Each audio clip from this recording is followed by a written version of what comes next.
Hey everyone, and welcome back to another video. Today we're going to go over the origins of the ancient Rakata. Now, we heard them mentioned in the latest episode of Andor.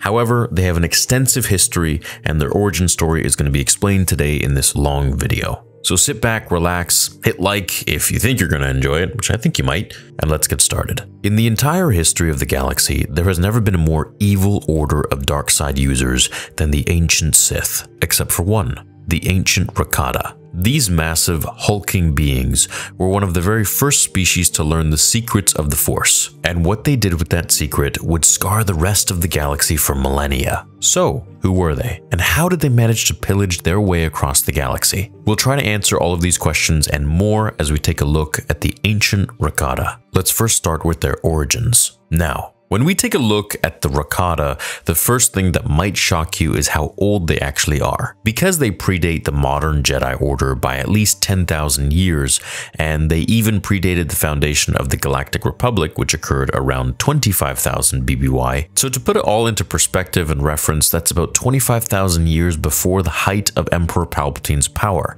24,000 years before Darth Bane created the Rule of Two, and 21,000 years before Exar Kun betrayed the Jedi, and 20,000 years before Naga Sadow invaded the Republic in the very first Sith War. So to say the Rakata are an ancient evil is putting it very lightly. They were like the first evil. When we think of ancient galactic history, we often think of guys like Bane or Kun, and that's actually modern history compared to the Rakata. Since they came to power in the distant past, we don't know the exact dates for some of the important events in their history. But you can be rest assured the history of the Rakata as one of the most evil dark side empires in the galaxy starts with a humble group of force-powered monks from Dathomir, known as the Kwa. Now, if you know anything about the Kwa from the modern era, their connection to the Rakata might surprise you, because during the High Republic and Imperial era, the mighty Kwa had actually devolved into a group of raptor-like beasts known as the Qui. These creatures were sometimes used as mounts by the witches of Dathomir, but more often than not, they were left in the wild to do as they've pleased.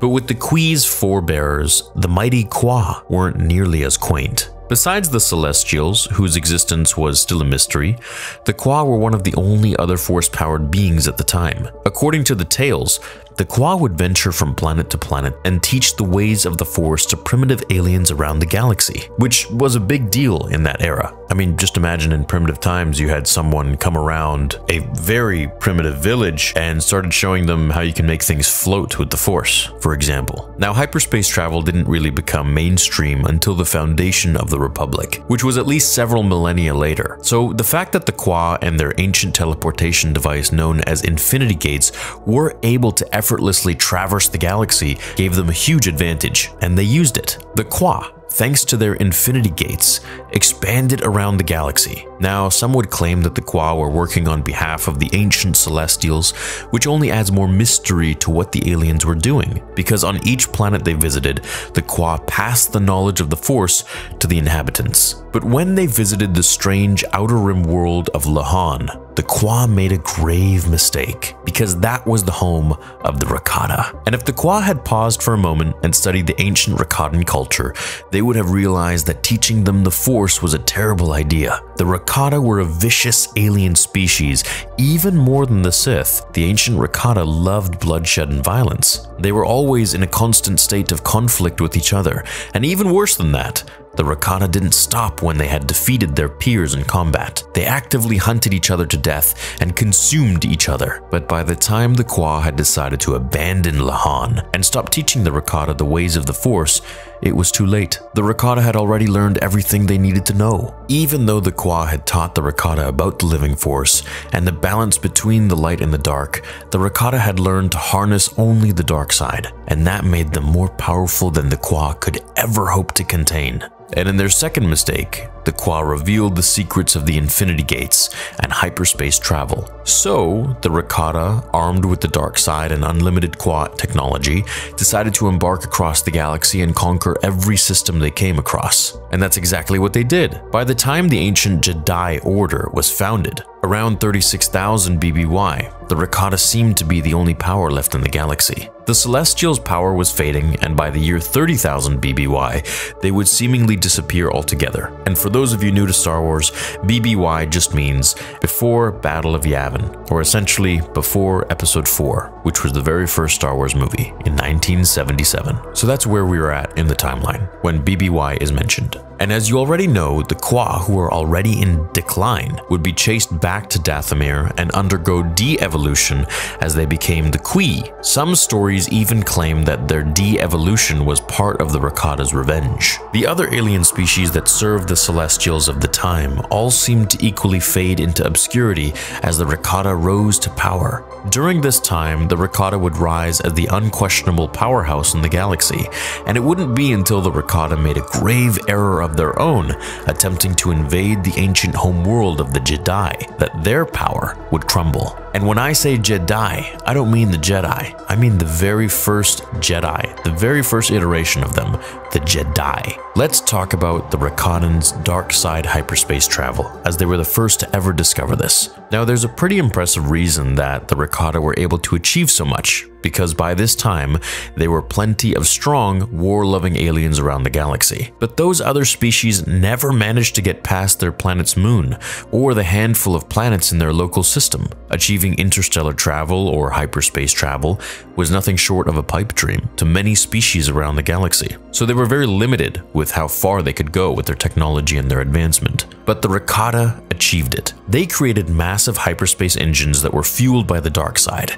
and these engines allowed the Rakata to traverse most of the galaxy. Of course, there was one downside to using the dark side. These force-powered hyperspace engines would only travel to other planets that were equally strong in the Force. That meant the large swaths of the galaxy brimming with non-force powered life were inaccessible to the Rakata, and that allowed other species, like the Hutts, to create their own empires. So, you might ask, what was their method of conquering? How did the Rakata do all of this? So let's discuss. To put the Rakata's power into perspective, let's look at what they actually held in their infinite empire. If we look at them in their peak, the Rakata directly controlled 500 worlds, 10 billion Rakata warriors, and 1 trillion slaves. That's quite insane, unfathomably large. During the Clone Wars, the Galactic Republic only had 3 million clone troopers in the first year of action.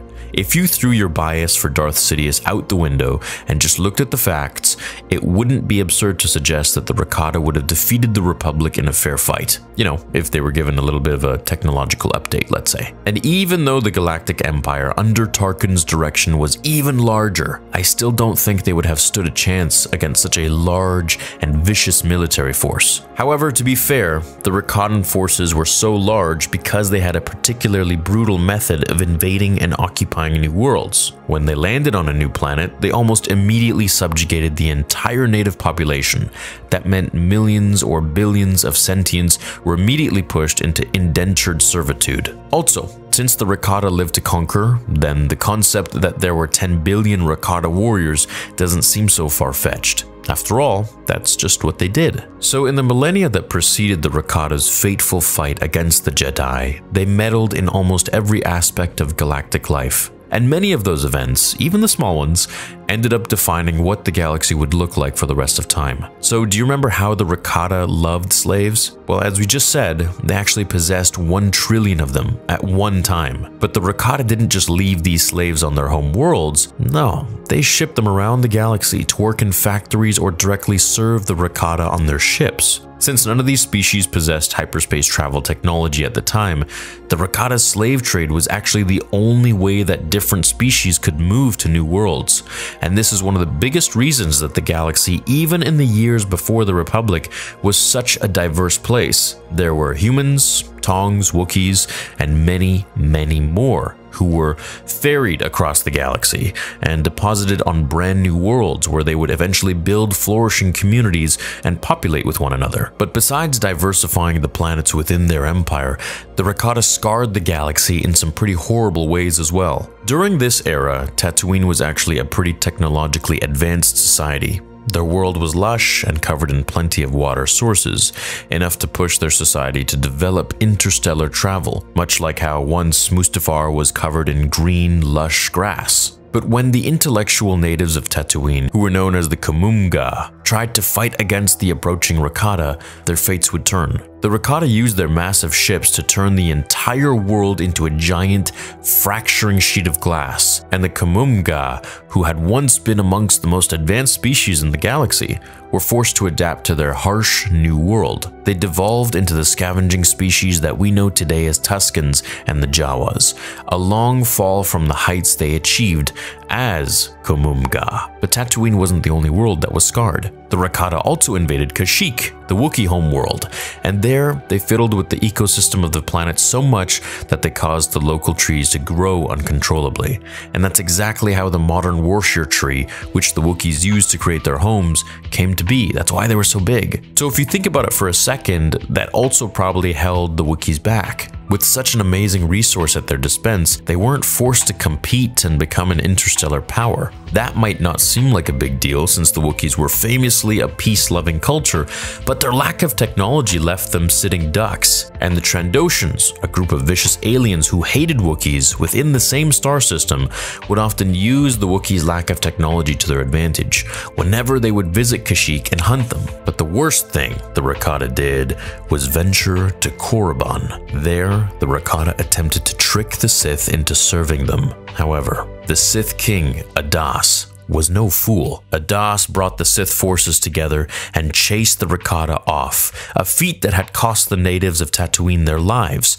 But the Sith, armed with the dark side of the Force, were more powerful than anyone else the Rakata had faced at the time. Even their king, Adas, had a red Force saber that he could wield in combat, which was a weapon that only the Rakata knew how to use. When the Rakata left, the Sith felt even more emboldened in their faith in the dark side. Even though they would never venture outside of their small sector of the Outer Rim, the Sith continued to develop their dark magic and expand their religion. When the first exiled Jedi would arrive on the world 20,000 years later, they would adopt many of the local Sith traditions, and that would throw the Republic into a never-ending cycle of Jedi vs. Sith wars that would last until the end of Cade Skywalker's life. So how did the Rakata meet the early Jedi? Well, if you think about it, the Rakata got off easy in their battle against the Sith. That fight was only a regional loss, and it didn't really affect them all that much for the greater part of the Infinite Empire. But when the Rakata tried to use the same tactics against the strange monks of a world called Tython, their entire empire was reduced to nothing. And a big part of their fall had to do with a strange group of darkside hunters called Force Hounds. The Rakata would often take Force-sensitive slaves for special training. They would torture, brutalize, and brainwash them into becoming the perfect tools for their expanding empire. Just like Darth Sidious used his Emperor's hands to carry out his orders around the galaxy, the Rakata used these Force Hounds to travel through space and find potential rivals. One of these Force Hounds, a human boy named Zesh, went to Tython and discovered the secret Jedi Order. Zesh successfully defeated many of their members in combat, and thanks to his Force Saber, which was an early predecessor of modern lightsabers, Zesh cut through the Jedi's Force-imbued blades with no difficulty at all. But in time, he was defeated, and eventually learned the truth about balance and the light side of the Force. By about 26,000 BBY, around there, the Rakata launched a full-scale invasion of Tython space, but the Jedi managed to repel them, and this was one of the final nails in the coffin for the Infinite Empire. For a while now, the Rakata had noticed that their connection to the dark side of the Force was becoming weaker and weaker,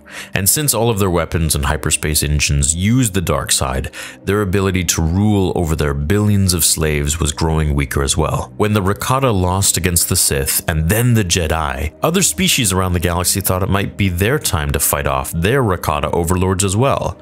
And that wasn't even the worst part. The Rakata also discovered a strange pathogen at this time, one that only seemed to infect them, their species. The disease quickly ran through the Empire, killing a majority of the Rakata in the process. As the rebelling systems won their independence, the Rakata seemed to all at once fall out of power. Eventually, the weakened Rakata were pushed all the way back to their home planet on Lahan, where they stayed as a mere shadow of their former selves for the rest of recorded history. Over time, most most of the Rakata devolved into the primitive cannibals that the Kwa saw when they first arrived on Lahan, but others eventually went on to join the High Republic. So by the time of the Great Sith War, the only thing that the galaxy knew about the Rakata came from the strange weapons that they had left behind. These forges and engines, once the machines that allowed the Rakata to rule the galaxy, would become the backbone for many Sith armies for years to come.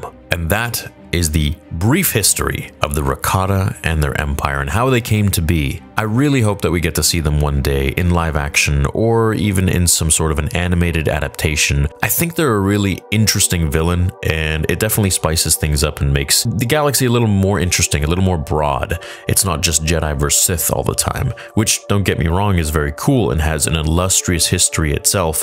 However, the Rakata fighting and coming into power and controlling everything and building hyperspace lanes all over the place, I think that is probably one of the most interesting parts of Legends Star Wars. So the fact that they mentioned the Rakata in Andor means they're canon, as we've also had some mentions of them in the past as well. And I would love to see maybe a show based on them, or having them be the main villains in a movie or trilogy or series. Let me know if you would like to see the Rakatans on screen, or if you're more of a Yuuzhan Vong type of fan. Thank you so much for watching today's video. I really hope you enjoyed it. I really enjoyed discussing it. So leave a like on this vid if you did like it, and I'll see you all in the next one. Until then, my fellow Jedi and Sith friends, remember, the Force will be with you always.